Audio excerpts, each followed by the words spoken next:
at women of color, she did indicate that it is much worse. And that is something that we do need to talk about so that families will be taken care of here in Ohio.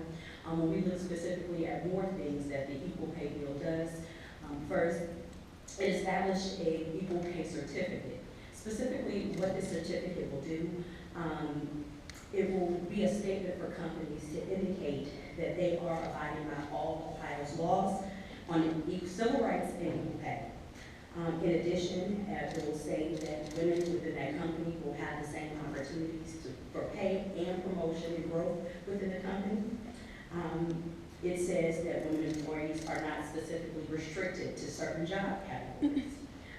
And also what this equal pay certificate will do, it is actually able to be revoked if it is found that a company or business within the state of Ohio is not abiding by the things that they have actually said they would actually do. In addition to that, it actually prohibits retaliation. Many times we are in work environments that is not friendly for people to actually talk and discuss what they are making. And we know that's how it's discovered that there is a difference in how people are being paid. So share information to your coworkers. You won't get fired, and you won't be limited from getting a promotion. It also will punish. It will not punish employees for sharing how much they make and keeping other people out in the dark. So if they find out what's happening, they know here in Ohio they will be protected. So these are the things that we are looking for and calling upon our colleagues to support us in this effort to ensure that our families are being protected. And now I am going to pass it over to Jennifer Dillard of Central Ohio. So my name is Jennifer Dillard, and I'm the Research and Advocacy Manager at the Women's Fund of Central Ohio. Since 2001, the Women's Fund of Central Ohio has given voice and visibility to issues that impact women and girls. As a public foundation, we are the leader of social change in our community, addressing gender norms in order to create equity and to empower all women and girls to reach their full potential. And so at the Women's Fund, we apply a gender lens to social issues to ask the question, does this affect women? And as both Representatives Clyde and Howse stated earlier, equal pay is a problem here in Ohio, and it greatly affects women of color as well. And so if you look at data for Ohio based on our Womenomics report, 1 in 4 single or married female householders in Central Ohio are not economically secure. 27% of households led by single or married women do not earn enough to afford basic needs such as housing, child care, health care, food, taxes, transportation, and other necessities. When we look at women who provide sole support for their families, nearly 1 in 2, or 45% of single householder women earn less than needed to meet the basic needs for economic security. Because of this, equal pay is important for the following reasons. Equal pay is about basic fairness. Men and women in Ohio should be paid the same wage for the same work. Closing the pay gap will give Ohio women the ability to earn higher incomes to meet their basic needs and improve their quality of life. And equal pay for equal work is important for Ohio families and the future of our state. And now I will introduce Sandra Lopez, who will share her story. Thank you. Good morning, everyone. Thank you, Representative Clyde and Howse, for sponsoring a bill that I believe will have a significant impact on the lives of many Ohio women. My name is Sandra Lopez, and I am here to share my story with you today. About 10 years ago, I was working for a local company where I had been employed at the time for about 5 years. I loved my job, I loved the company, I loved my coworkers, and I was proud of the work that we did. However, I knew that I was underpaid, especially considering the skill set necessary to perform my duties. This was January 2005, and I had my annual evaluation coming up, so I started to research what similar positions were paying across the state in preparation for meeting my boss and asking for a raise.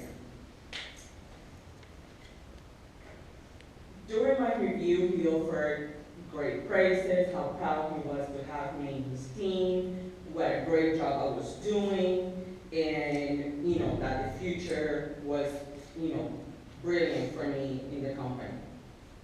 And then he proceeded to offer the standard 3% raise for the year.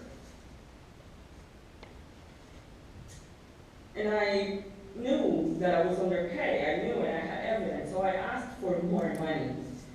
But he explained to me that this was already set in the budget, that I would have to wait until the next year if I wanted to make more money, and that he felt that it was a fair salary in his opinion. You see, at the time I was working 3 jobs. I had left a bad marriage, and that's what it took. I worked my regular 40-hour job from 8 to 5, and then from 5:30 to 9:30, 4 nights a week. I worked doing focus groups at a local firm, and then I worked at the mall Saturdays and Sundays. That's what it took. 70 to 80 hours every week, just to cover the basic needs of my household. Unknown to me at the time, I had just become another statistic. Because although in the United States, equal pay is recognized on April 14th, for Latinas, it doesn't close that gap until October 8th. Yeah, think about that. A Latina has to work an extra 10 months to catch up to what white men already made the previous year. An extra 10 months, and that was me, and that was my story. So, because I had been researching positions and what other companies were paying, I had actually found a really good job and applied. So, I resigned from my job, and the day I was leaving, I told a coworker in my team the reason why I was leaving.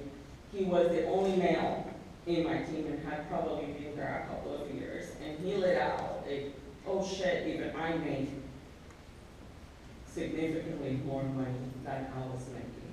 As a matter of fact, he was making an extra 22% more than me, although I had more seniority.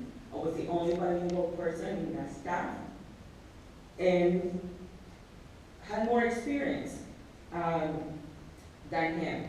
He was making exactly the extra money that I had to work an extra 2 jobs to make.